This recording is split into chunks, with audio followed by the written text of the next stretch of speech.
No caso da parada de Ponte na Afonso, dende o Concello afirman que a decisión da Xunta de suprimir temporalmente esta parada tomouse a comezos de febreiro, despois da reforma realizada na ponte, e sen notificalo previamente ao Concello. Tivemos unha reunión coa Dirección Xeral de Mobilidade en setembro do 2023, nada máis chegarmos ao Goberno, e o que nós lle propuséramos é que, se ben por motivos técnicos non podía pasar o autobús ou non podían dar servizo con todas as garantías a través da Ponte na Afonso en sí,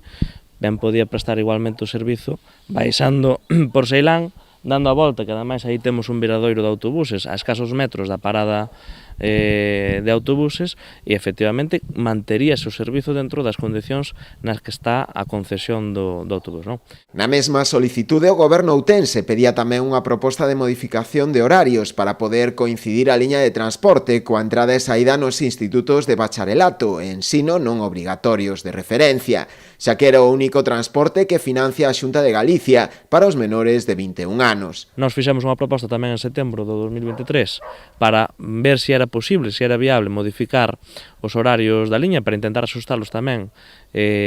coas entradas e saídas dos institutos, pero en tal caso, se non é viable, que aínda non obtivemos resposta por parte da Xunta, se non é viable, o que pedimos é que se modifiquen as bases da tarxeta Xente Moza ou que se lle dé a cobertura por algún medio a través da Xunta para este tipo de ensinanzas non obrigatorias, pero que, en definitiva, a mocidade do rural e a xente do rural está discriminada. E isto é algo que nós non podemos entender, non? Dende o Concello tamén se demanda a creación dunha nova liña que conecte cos hospitais de Santiago e que se axusten os horarios de quendas do persoal sanitario para poder así dar servizo tanto aos traballadores como tamén aos pacientes.